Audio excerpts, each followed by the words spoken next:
I think if you're somebody who's passionate about collecting physical media, especially games, you, like me, are probably waiting for the day when the rug kind of gets pulled out from all of us. Because it kind of feels silly that right now, with the generation of the Switch 2 and the PlayStation 5, and I'll include Xbox in here for now, even though I don't think they're going to be around much longer, at least in their current form, it's weird that we're still getting consoles with disk drives or slots for physical cartridges. Personally, I can't think of a single example of a video game that is only available in physical form in this day and age, right? In the age of Steam and things like that. And it just kind of feels like it's only a matter of time before PlayStation or Nintendo, or maybe some version of Xbox in the future, says, hey, our next console is not going to come with any way to plug a physical game into it. No disk drive, no cartridge slot. It's all digital.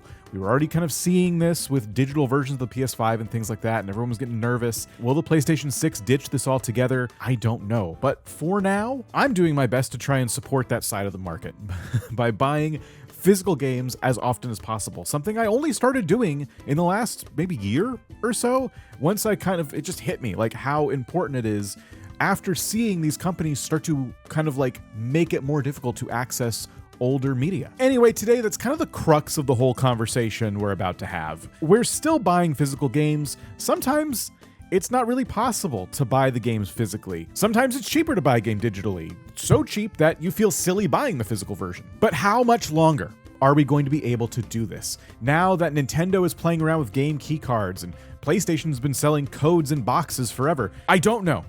But hopefully, in time, if people like us continue showing these companies that there is a market for having these games printed on some kind of physical cartridge, they will continue to make those long into the future. But I don't know. This conversation really isn't predicting that. It's more just about our collections and how they're being built currently, why we're buying the things we're buying, when are we not buying physical games, how much does it pain us not to be able to buy certain things physically. That's kind of some of the topics we're getting into today with our guest, Console Caito, who has been on YouTube for quite some time. She has an incredible collection of both Switch games and Switch consoles, and we're going to learn more about that here right now.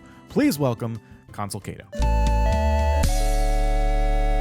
Caito, welcome to Sticker Shock. I've practically begged you to do this podcast, and you did say yes, but I feel like you wanted to say no. So my first question, normally I'd ask what you collect. I just want to know, what gives? That is false. Dan is a liar and a scam artist. He tries to say that I am, but it's not true. I just have a busy schedule that I don't even know that it's going to be busy until it actually is. So it was always going to happen. It was just when was it going to happen is the thing. Fair enough. Okay, well, for anybody who doesn't know you beyond your YouTube endeavors, what do you collect? I thought you were going to say, what do you do? What do you do? What do I you do? What are you collect. doing here?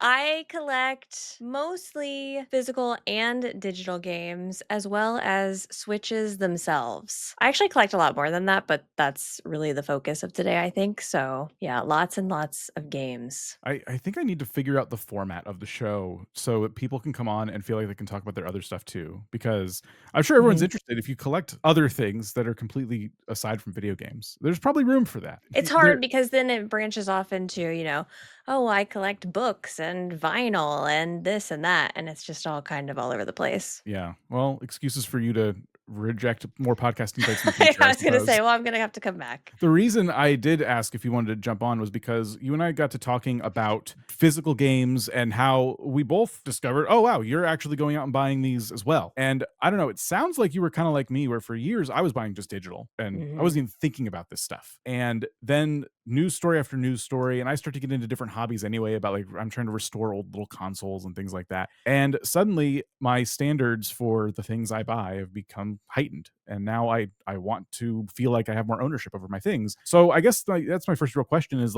is that how you were feeling? What got you back into picking up physical games again? I feel like I've always liked the idea of collecting things, especially games.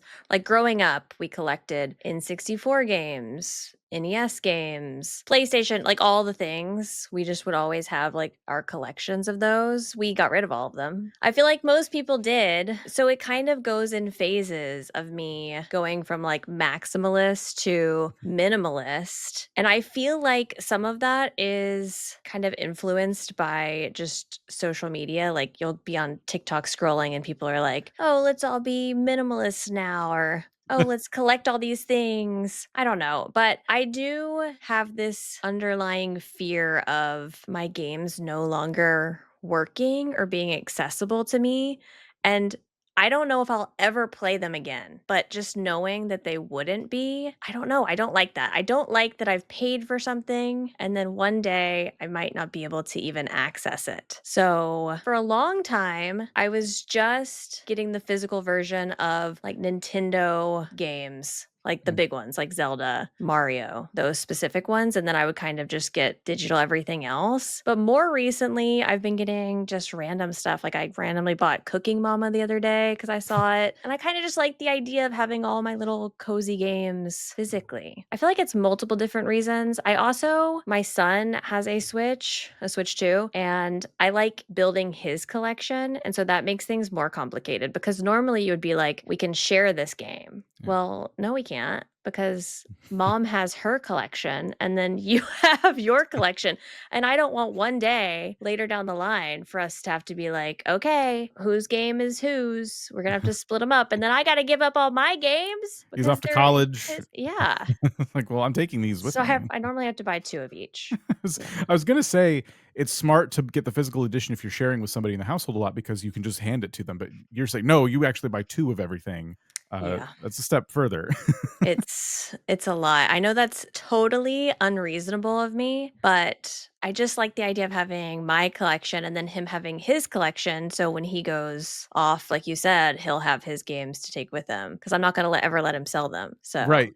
And good on you for that because my parents, the first thing they said was, "We already have a game console." Yeah, but not the new one that all the kids at school have. Like, what am I right. supposed to do? My social cred is 0. Well, my son doesn't even realize how good he has it. And I think it's such a different time too, because we grew up with video games. And Yeah. so I feel like the parents now who grew up playing video games kind of understand, how they work. We understand how it felt when all of our games got sold off in yard sales and and all of that. But he doesn't understand the extent to which he has it where I want him to have the newest thing so we can play together. He can play the new stuff. So he kind of just gets it right away. Like most of the time, I don't even wait for a birthday or Christmas because I'm like, well, the game's out. It's time for you to get it. Whereas when I was growing up, it was like you weren't getting anything just randomly. Like you Yeah, were of waiting course. for a holiday. Like, maybe you should join a club or start a sport. Yeah, But I like games.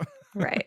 On the subject of having the physical game though, because that's something that I was going through with Val. So Nintendo made this change with the Switch just before the Switch 2 launched. I'm sure you remember it, where they said, hey, like we have this cool new thing, virtual game cards. Mm. And as soon as they started talking about this in that Nintendo Direct, I'm like, this doesn't sound good. And everyone was all excited about it. Like, at least in some of the circles I'm in, I'm like, do you hear what they're saying? Basically, the way it did work before was that the Switch had your games on it. And if you logged in on your account on another Switch, like for example, your son's, he could Mhm. just play the games because your account was logged in and they were there. As long as you weren't playing them on one console, he could access them. Now it's different. And you have to literally lend the digital game to the other person, regardless of if in your household or whatever. And there's a 2-week timer, and then it automatically pulls it from their collection, puts it back in yours, and you have to re-lend it to them. And Oh, yeah, it's very annoying. Val and I, we play a lot of games. Some games we play together, some games we don't. Like, so one example here, I have for the audio listeners, I'm holding up a brand new copy of Cyberpunk 2077. She wants to play this, and I want to play this. And I know if I had bought it on my account, it would be this annoying thing. When I was done with it, or when she was done with it, we'd have to borrow it from the other person. Now it just makes the most sense to just buy the thing.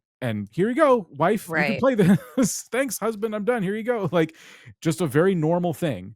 And Nintendo and other companies too, like, are making this difficult and pretending like they're doing us this favor. So if you really can only afford like one game, or you just don't want to buy two of the same thing, they became this like no brainer. Okay, so is the virtual game card, excuse me for my ignorance here, is that different from the game sharing that they're talking about? Okay, so as I understand game sharing, that specific feature is if you have a game, certain multiplayer games support the idea of game sharing where the other person doesn't have to own the game. I think an example of this was that new Lego game that came out. It's kind of short story game. I think you played it. It was like I did.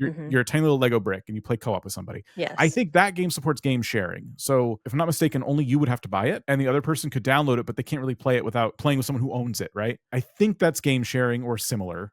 Okay, but with Pokopia, didn't they say they were doing some kind of game sharing? Because you could share the game with someone with a Switch 1 so they could play it? I don't know. And now I don't want to See, speak anymore because I feel like I'm gonna all be the wrong. different terms are so confusing to me Yes. that I don't Yeah. even know what's going on at this point, and that scares me Yeah. because I feel like I'm kind of losing touch with with what's going on in the gaming world, which has kind of happened to me with I always thought that I would know the latest and greatest with phones and everything because I would always keep up with it, Yeah. but now I just have no idea what's going on, and I feel like that tends to happen as we get older It sometimes, we just kind of lose touch, and I'm worried that that's what's yeah. gonna happen with gaming. I've been worried, but at the same time, I'm trying not to blame myself for that because I do feel like that's intentional, right? I feel like certain companies, maybe not Nintendo, maybe Nintendo, like to add confusing language to things. Like, oh, virtual game cards, guys, aren't you excited? They're pretending it's this good thing. They're pretending they're not taking anything away from us. They had a system that was simple and they've now added a complication to it. And if you're not paying attention and one day it changes on you,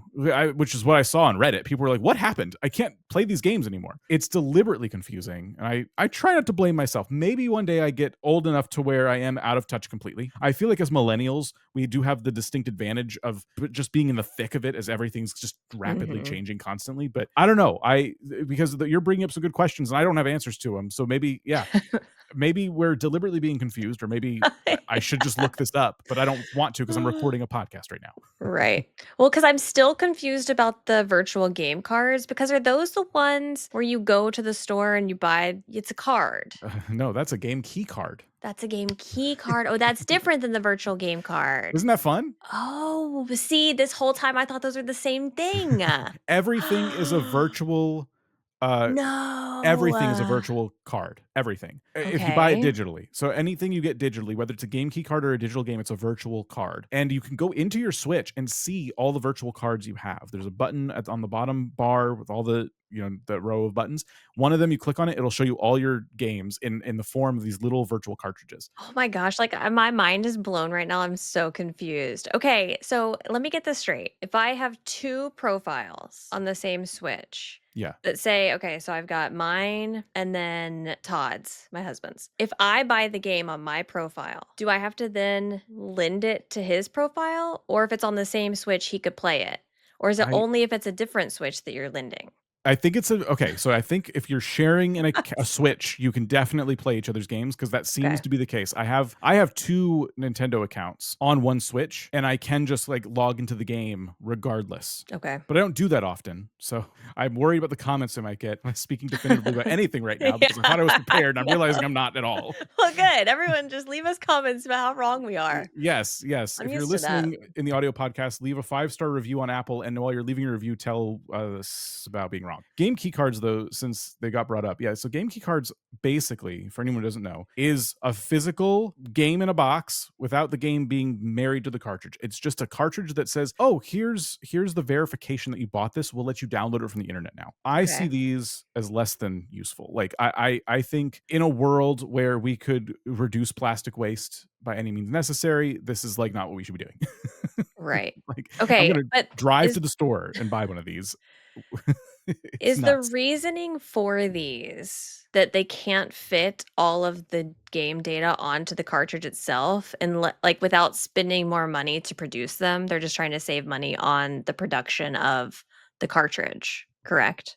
That's the reasoning we get is like, oh, well, Okay. if games are exceed, I think 64 gigs, Nintendo doesn't make cards that big, so we have to do what we have to do. Sorry. And I don't think that's the case with Pokopia. which was the first. Everyone's saying Mm. Nintendo lied to us. This is the first release that's a game keycard from Nintendo. Mhm. And I saw someone else saying, well, actually, that's Game Freak. Nintendo owns them, but like it's still kind of a different division. Okay, we can split that hair. But Semantics. yeah, I think someone else I was watching said there's no way Pokopia is over 64 gigs. I don't know if they were just speaking or if they were breaking it down with facts, because I was reading a lot of different things that day. But I tend to believe that anecdote that I read. I've played a lot of games like Cyberpunk. This is not a game key card. This fits on the entire cartridge, and this is a That's a huge big game. game. Yeah. So if Cyberpunk can do it, I don't know. It's hard for me to believe that Pokopia needed to go the keycard route. Oh gosh, that's so hard because correct me if I'm wrong with this entire thing is That's just the episode's going to be titled just "Correct don't Me If I'm even Wrong."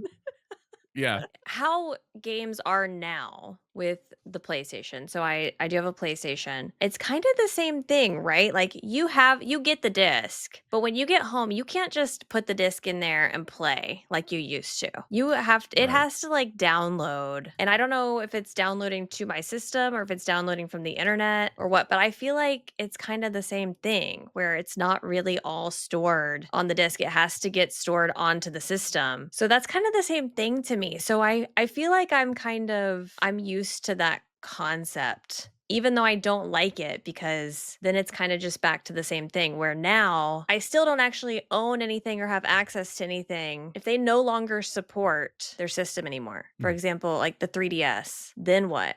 I just can no longer play the game because I can't log on and download it because it doesn't actually exist on the cartridge. Yeah, 3DS games, I mean, thankfully, they never went that route with that. Right. That's and digital purchases for now, I don't know if this will ever change, but that's the one thing you can still do is go and re-download your old digital purchases. So if your 3DS gets dropped into a bathtub or something and you're like, "Uh-oh, I need a new one," you're supposed to be able to get your account, go in and download your games again, which is nice. And they Mhm. don't have to do that forever, which is scary. You mentioned PlayStation though, and like that's been a problem for a while. I don't know, I don't want to say problem. It's a thing for a while where you buy a game, you have to install it into the console. It's worth noting though that those are still the game on the disc. Okay. There's a website you can use because there's also discs that come with that are basically just codes in a box, and you pop it in Mhm. and just verifying to the console that you own it. So the same, it feels the same, right? Because it's still installing something, whether you have it on the disc or not. But if you want to find this out, there's a website. I just pulled it up. It's called doesitplay.org, and you can go there and search for games that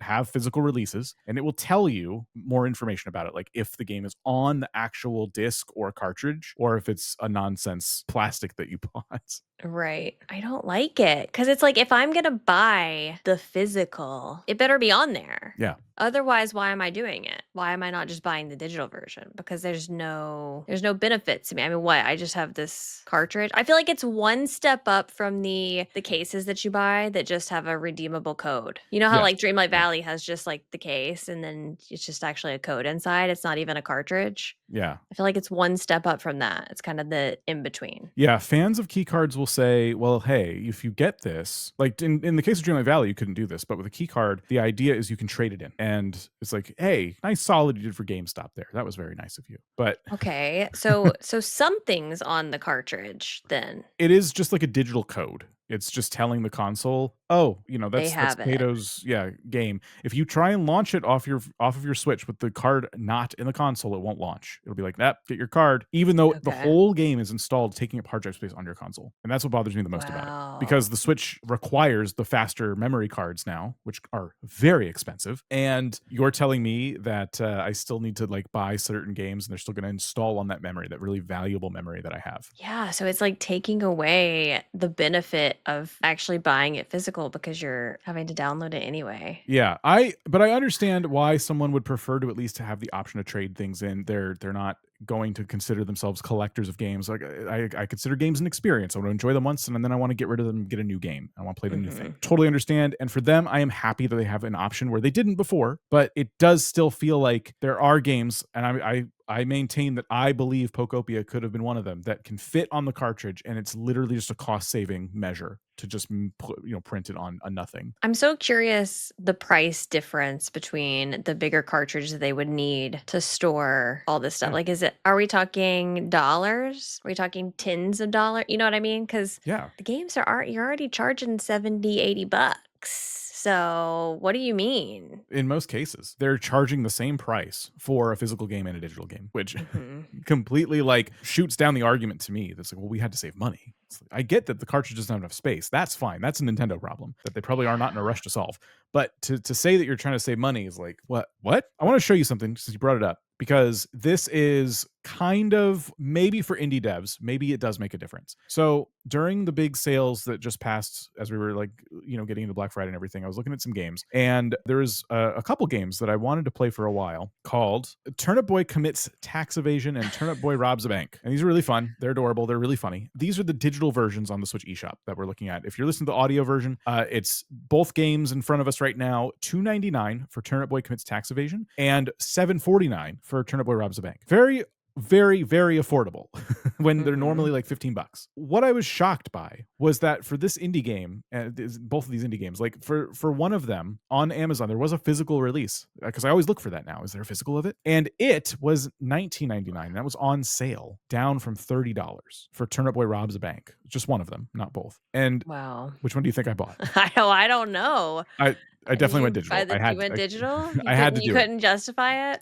For that price, the regular price on the eShop was supposedly $15, and you're telling me your sale price is over $15 still for a physical? Yeah, what was the publisher? Was it just a normal publisher? It wasn't like how they'll do like the rare game, like the limited run or anything crazy like that. It was just kind of a normal deal. It looks like it. Um, I mean, if it's on Amazon, yeah. I doubt it's like limited run or anything. Okay. Yeah, Yeah. platform, Nintendo Switch, brand Graffiti Games. So smaller publisher team. I imagine it costs them a lot more money to make the physical games. I'm trying to give them the benefit of the doubt there. I mean, yeah, I feel like there's a lot less incentive for them to even push out a bunch of physical copies because yeah, they're only really losing money. I guess they're not because they're I mean, they didn't keep it even close to the same price. So I think they did have to like offset the cost that much to justify even putting it on the cartridge at all. So it is kind of interesting. It makes you wonder, is that why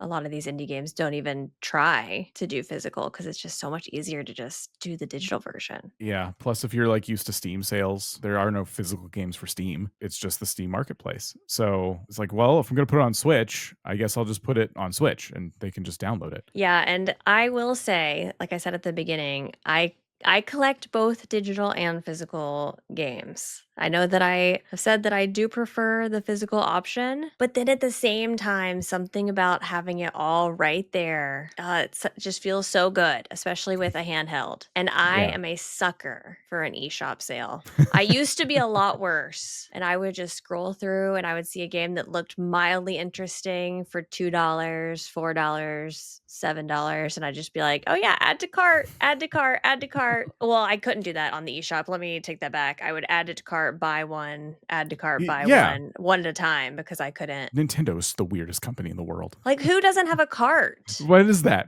They they will nickel and dime you on all sorts of things. Like one Joy-Con, $80.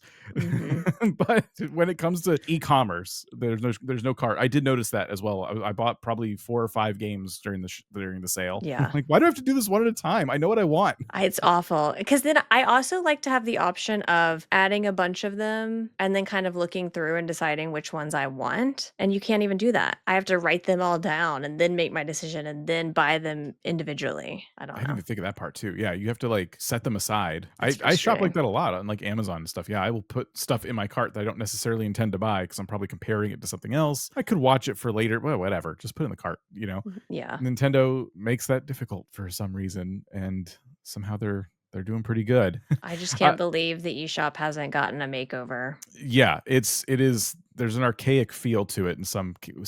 Mhm. The aesthetic is okay, but when you get down to it and you're trying to use it, it's always like, why is this frustrating? This shouldn't feel Right. frustrating. So you mentioned you're still buying digital games on Switch. Obviously, you have Steam. I'm sure your Steam collection's vast. How many Steam games do you think you own? Oh my gosh. I don't wanna know. If I had to guess, over 100. I think I'm Between over. 100 and 200. I don't think I'm over 200. I'm definitely somewhere between 3 and 400. Whoa, Yeah, okay. it's bad. Okay, wow. Okay, but you've probably been getting Steam games longer than I have because I didn't really start playing anything on Steam until like 2018-ish Okay. is when I started. And then I just had PUBG. That was the first game I got. I mean, I probably had some like I had like Roller Coaster Tycoon and The Sims before that, but that was like the first one. And then I really started playing more games on Steam. And then it just, once I got my Steam Deck, again, things spiraled out of control. Anytime I have a handheld, things are going to spiral out of control because I'm just over there scrolling. And Steam, you can add to cart. Yes. So I will I will go through a Steam sale and add to cart, add to cart, add to cart. And Steam is archaic in different ways themselves, but they have the cart system down. Yeah. It works Yeah, very they do. well. But not all of my games I bought. I was sent a lot of games from developers over the years, from different various YouTube channels and stuff that I had. So there was a time where I was getting sent stuff, and if someone sent me a code, I would definitely download it and try out the game and decide if I'm going to like do a video or whatever. And it's not like those games go away. At least they didn't back then. Yeah. I think they can kind of give you demos and stuff now, but at the time, developers were just giving me full game codes. I would say there's a decent chunk in there that I did not pay for. There's also ones that came in Humble Bundles. I don't know if you ever bought one of those. Humble Bundle for a while was a thing where it was kind of like the money was going towards, I think, like a charitable cause or something. And it's like, hey, if you give this much, we're going to give you like X many games. If you give this much, we'll give you even more games. And so I'd participate in that, and you'd get like 20 or 30 games or something ridiculous that you'll never even look at half of them. The library can build up in kind of a ridiculous way, but for whatever reason, to Steam's credit, I don't feel like my games are in that much danger, even though Mhm. realistically, all it takes is one change in leadership to change that overnight at the company. I mean, yeah, that's a scary thought. Just takes one little decision that things are gonna change. So how many of those games do you feel like you've played? I bet Steam would tell me, and that's the one I don't want to know. Yeah. A handful, like probably less than 100, like just a Yeah. like really played, like played, definitely way under 100. Tried probably half of them, at least like turned them Okay. on for a minute just to say, okay, I'll play this. Or maybe after Yeah. I finished installing, I accidentally hit launch. And like, oops. Right. So I don't know. Yeah. So I don't even consider that a collection really. I consider it just a thing that I have. I have access to a bunch of games. And once I started actually picking up like physical games again, it started to feel more real. And I don't know if you're like this, but I've started to feel like I have a stronger connection to these. Like I've played a lot more of the games I've bought physically than the games I've bought digitally, because it feels like I made that purchase with like an intent behind it. I don't think I'm the same. Oh, I don't think I'm the same because I just grab it and then let me see which ones I have right here. I just kind of grab them and well, this one was sent to me. Little Kitty, I don't know where my camera is. Little Kitty Big City. I mean, yeah, I played Grand Bazaar. That's one I played. Mario Kart. I mean, the ones right here. I have played them. I yeah. did try Cooking Mama. It was not good. I don't Oh. recommend it. The only reason I bought it is because I remembered it having, like, drama around it, and I was like, "Ooh, I kinda wanna." But These days, the drama is because the game's bad. yeah, but I kinda just I mean, it depends. Sometimes I see them and I'm just like, "Ooh, I just wanna have that." Like, I'm kind of interested in just, buying a copy of Stardew just to have it, even though Yeah. I don't even really play Stardew, but I just wanna own it physically. I already own it at least 2 times, Yep. Same. Oh, but I wanna have it physically too. I have it on Steam and Switch, both digital. I have it Mhm. on PlayStation, and I have it on mobile. Oh, wow. So I But have you this need a game 4 times. physical. But I learned there was a physical copy, and so I'm kind of the same way. I'm thinking about it, Yeah. and that's silly. That is silliness. I want that and the guidebook. I don't even like, what is wrong with me because I don't even love this game. I mean, I haven't even played it enough to know if I love it or hate it, but anytime I play it, people are very passionate about how you should play Stardew. So I really wanna try to play it kind of off stream and just see because I am a player who I don't wanna know anything. I don't wanna follow a wiki. I know that Stardew has a wiki. I do understand. Yeah. And that if you wanna be perfect, you have to follow the wiki and you have to do this right and that right and whatever. I don't want to. I just wanna plant my potatoes and go play with the little Junimo boys and I don't know, do whatever you do in Stardew. I don't know. Just But what would you actually use the guidebook? probably not. No, I'll go on my Okay, little collection all of right. guidebooks over I here. I was gonna say, if you're willing to lug a big guidebook out, but the wiki's No. like, I don't know, the wiki's a lot easier to use. Mm.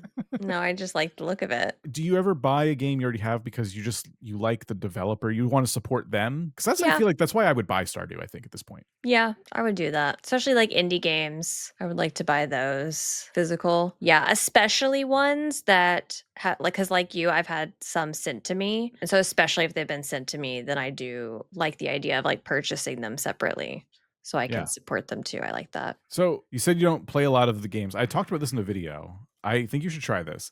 I was talking about Donkey Kong Bonanza, and Mhm. what I did, it was an accident, but I just kinda left it on the shelf, not in its normal, like, place, and I keep walking by it throughout the day. Like, every day I'd be, like, walking through the living room, and it'd be sitting there, and it's kinda like having, like, a movie poster in your house, just constantly showing you, "Hey, this thing is right here. You can enjoy this whenever you want." And I finished this game. Like, Wow, I don't okay. I don't finish a lot of games. I'll definitely play Mhm. games. I do not finish a lot of games. But I think just having that constant visual reminder over and over and over again, Mhm. like letting these games market themselves to you. If you ever feel like you bought something and it's like, well, that was a waste of money. I don't know, just leave it somewhere. Keep Yeah. forcing yourself to have to look at it every day because that worked for me. Will you do a better job of playing things for you? That's something that I really struggle with. If I'm ever playing anything, I'm like, man, I should really be recording this. I should really be streaming this. That Like, is it's hard. very hard for me to disconnect from that and be doing something not for content, which is Yeah. hard because it's like, this is my hobby, but it's also a job of mine. And so, like, how do I separate the two? And I've been trying to figure out like how I want to do that. And I just want to have specific games that I play off stream and specific ones that I play on. I just haven't found that exact distinction yet. It is incredibly hard. This is now we're getting into very niche territory here. But Hmm. if Yeah. you've ever made content at all in the gaming sphere, well, I bet you this is probably the same way. If you have a cooking channel, I wonder if you think about, well, I mean, I'm going to cook dinner tonight, and maybe I should just turn on the camera, you know. Hmm. But with gaming, yeah, it is very difficult to enjoy a thing. It's kind of it's this curse too. Like gaming's my favorite thing to do Right. when I'm not working or whatever. And you realize like when you stream, it's just this extra kind of like tax where you have to be on and you're performing and it's not relaxing. It is relaxing, but it's not relaxing. Like there's Yeah. element to it that's missing and it's that like calmness that Animal Crossing, this cozy game is supposed to bring, but now you're streaming it. And so Yeah. now you have to like find excuses to make it less cozy, play it Yeah. against the grain a little bit, try and like challenge yourself a bit to create entertainment value. And it is so important to like find time to play games not on stream, just to Hmm. have like a healthy brain, I think. If it's not games, Yeah. it could be walks or reading or whatever. But yeah, it's kind of a niche issue. I think if if you're someone who's thinking of creating content, just keep that in mind. Sometimes the thing you love can also be not ruined, but Hmm. more difficult to do when it becomes also a hobby or side hustle or whatever. Yeah, and it can become, like, all-consuming because I have done some, like, vlogging and stuff like that, and so then it became, like, anytime I would be doing anything, I'd be like, "Oh my gosh, I should be filming this," and, a lot of people will say everything is content, Yeah. and that becomes a very scary thing for me because it's just like, is everything content? Like, I guess everything could be, but like, I need to just don't need everything to be content. I need to have a distinct separation. And some of that is easy for me because it's like I don't include my family in any of my content. So anytime my family's around, that's an easy, okay, none of this is going to be content. So that is kind of a forced separation, but the gaming is hard for me. It is easier for games like something like Fortnite Mm. where you got these individual games that you're just in and out of. But anything that's like a longer story or an open-ended kind of style, I struggle to play that off camera. I don't know. Is that where maybe your other collections come in? You mentioned books and things like that. Are you unwinding with stuff like that? Yes. Yeah, because I'm not making any content about books or anything like that. So that's an easy one for me to do. Books or doom scrolling Oh, are my I think doom yeah. scrolling was the reason I wanted to do this podcast in the first place. It's just it's led Yeah. to it because I was finding how much time I was spending doing that. And I'm like, I'm going to replace my phone with my, Steam Deck or Switch. And Mhm. that also helped, like, taking like that time with them. I knew I was about to spend 1 to 2 hours scrolling, and now dedicating it to, well, I'm going to try and catch every Pokemon in Pokemon Legends ZA and complete the Pokedex. And Mhm. that has made me sleep better. I just feel better, and I think that's, for me, it's less about the idea of, oh, we collected a bunch of games. I did it. I'm on a dragon on a pile of gold. It's more just like, it's part of the experience of trying to unplug Mhm. from the mess that is the internet. Well, it's more productive than just scrolling through. I don't know. I am constantly like, wow, I don't have enough time to do this or that. And then I think about all of the time wasted Yeah. doing stuff like that. And I'm like, well, I could have spent that time, planning or reading or playing a game or literally doing anything else. I wanted to ask you, you did mention that you collect Switches as well. I remember this. I know that before the Switch 2, like, you accumulated a number of Switch 1s, Mhm. which I do think, like, I can accept buying a separate copy of the same game for your son. Like, that's fine. You personally have, like, how many, my first question is, how many can you play at once? Just one. You should But really you try to do it know, once, 'cause that'd be fun. you know better than oh, that would kind of be fun. Like, what if I had one Joy-Con from one and then Yes. one Joy-Con from another? And you try to play, like, the same game, like Mario, because you have 2 copies of another game, and so you can, Yeah. like, Ooh, like a little challenge. Yeah. So I they're surrounding you here's right the now? thing. Oh my gosh. Yeah. So here's my collection of Switches. These are all my Switch ones. Oh my god. I do have a Switch Lite as well. Well, I gave the Switch Lite to my son, but these are my Switches. They all have purpose though. They all have a reason that they've Okay, been added to the collection. And go most of on. that is Animal Crossing related. And Yeah. you know better than anyone that it was necessary. Okay? I have 2 Switches behind me right now. I get, like, I can't throw stones, and I Yeah, have a Switch Lite that I bought, and you're right, it was all Animal Crossing that did this for me. Was Animal Crossing not a reason for any of them? kind of. Okay. Yeah. I mean, that was always like an added bonus. So if anyone who's listening doesn't know, Animal Crossing only allows you to have one island per Switch. However, slightly changing come January 15th, 2026 with the 3.0 update, where we're getting Slumber Islands, which will allow, you to have all these different islands, kind of. They're different than your main island. 3? Yeah. 3 extra ones that can be, I guess, Well, that's a erased, and lot. that's, yeah, it's more than we have now. Yeah. Okay. So this is my original release day Switch. So I could never get rid of this one because it's just this is like the memory Switch, right? Then I don't know the actual order. I think next was the Animal Crossing edition Switch, which like obviously Yeah, we're not getting rid of that one, you right? have to Because get it's that one. you have to have that one. If Those you are the don't have rules. that one, literally, what are you even doing? Then I think there was another Switch in between that was just like another regular Switch that I bought for another island, but I ended up trading that one in for the OLED. Because when the OLED came out, I was like, ooh, I need the new fancy kickstand and the fancy stuff. And ooh, I'll have another island, I guess. And then I don't remember which of these came out first. This is the Tears of the Kingdom special edition, and then this is the red something something edition. It says The Mario? Kato's version on it. They had like the Switch 1 Mario one, Yeah. and I regretted not getting that one. I thought I was in a live stream watching, and everyone was donating money to you saying you need to get the Mario Switch, and they eventually donated enough for you to go buy it. I thought Yeah, that's what that that's was. this one.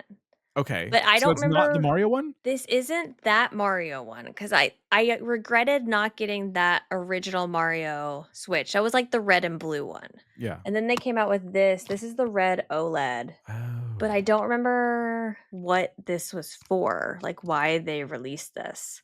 Obviously, it's Mario of some sort, but I don't remember like when it was coming out. But yeah, my community funded this one. I couldn't like, which one are you going to get rid of? You know, everyone's like, oh, just sell some or get rid of some. Which one? I'm going to get rid of the one that was gifted to me. I'm going to get rid of the Animal Crossing one. No, I'm going to get rid of my first OLED. No, I think it's got to be the first OLED if you had to get rid of one, no, because I couldn't do that you because I have the have the one. other OLEDs. But I Yeah. love that OLED with the white Joy-Con and the D- and have you played any of these since the Switch 2 came out? no, no. No, that's a lie. I have played one because I needed to get on my original island because my original island is on one of those. I don't know which one. My plan actually was to give the white OLED to my son, but then the Switch 2 got announced, released, all of that. And so I just ended up getting him a Switch 2. Oh, so he has a Switch Lite and a Switch 2. Yeah.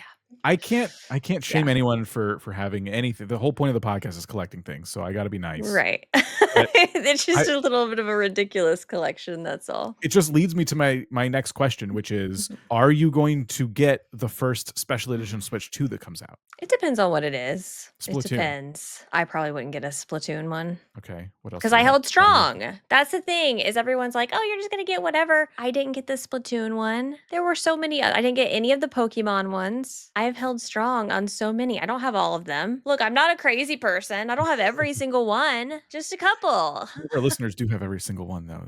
I Just mean, yeah. easy on If you do the have what all of them, I'm jealous of you. I'm kind of struggling with this myself because it does depend. If they do another Animal Crossing one for the Switch 2, which I don't think they will, the only reason I held off on this one, this Animal Crossing one that I have for a really long time, and then I got that idea for what if I streamed and doing like a whole new island? What if it was a gold core island? I'll do everything out of gold. It'll be just ridiculous. And I wasn't going to get rid of my OG island from like the day the game launched. It was literally very sentimental. Like I had family and friends visiting all the time and I'm visiting them. And like it really built up because of being locked inside and like everybody playing the game together. That island is too special, you know. Yeah. I don't have the Animal Crossing Switch and I could get that and that could be my streaming Switch anyway. I could really like put that to Mhm. work. It'll just be on my desk, you know. It's going to Yep. live there. And what ended up happening was I only played all I did was play that Animal Crossing island on it. It did live on my desk, Yeah. but most of the time if I was streaming other Switch games, they were already on my main Switch, so I would just dock it. And now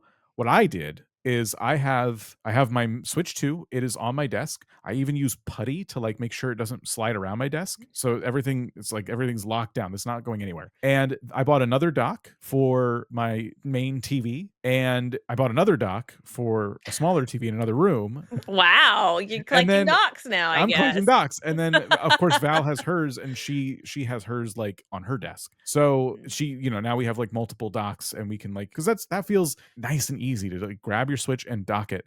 Those docks are so expensive. I do regret spending that much on something I'm barely going to use. Yeah. And I do think that's like the slippery slope of getting yourself used to just that consumerism of collecting things, and suddenly making purchases like that kind of becomes like, well, you know, I collect things, so here I go. I do regret buying at least one of them because The it doesn't get docks? used. Yeah, it's like $120 or something Whoa, like that. I was thinking like Yeah. 80. No, they raised the price. They're really expensive. 120. Well, see, I already have like 5 docks.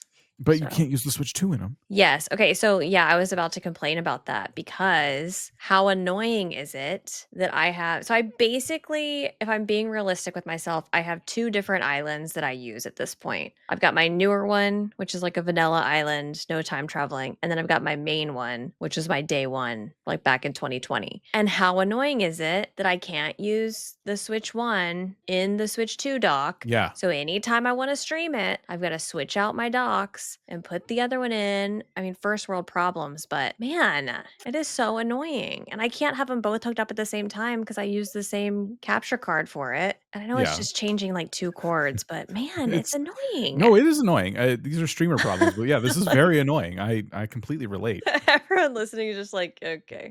Like, Wow. okay, I stopped Okay. relating to them when they had 400 Steam games. So, last question for you. You know, you've collected a lot of Switches, you've collected a lot of games. At least, Steam said that if anything happens to you, those games are nothing now. No one gets to have them anymore. But, if anything happens to you with your physical collection, you're not here anymore. What would you like to have happen to all of your Switches and games and vinyls and books? What would you like to become of them? Oh, it's all going to go to my son because my husband could care less. I mean, he doesn't care about any of this stuff. So, I mean, if he could get rid of all of this stuff, I think he would be super happy about that. He collects nothing. He owns like 5 items. Oh, wow. And everything else is just mine, like all my stuff just everywhere. But my son is a collector, wants to collect rocks and games and cards, big into card collecting.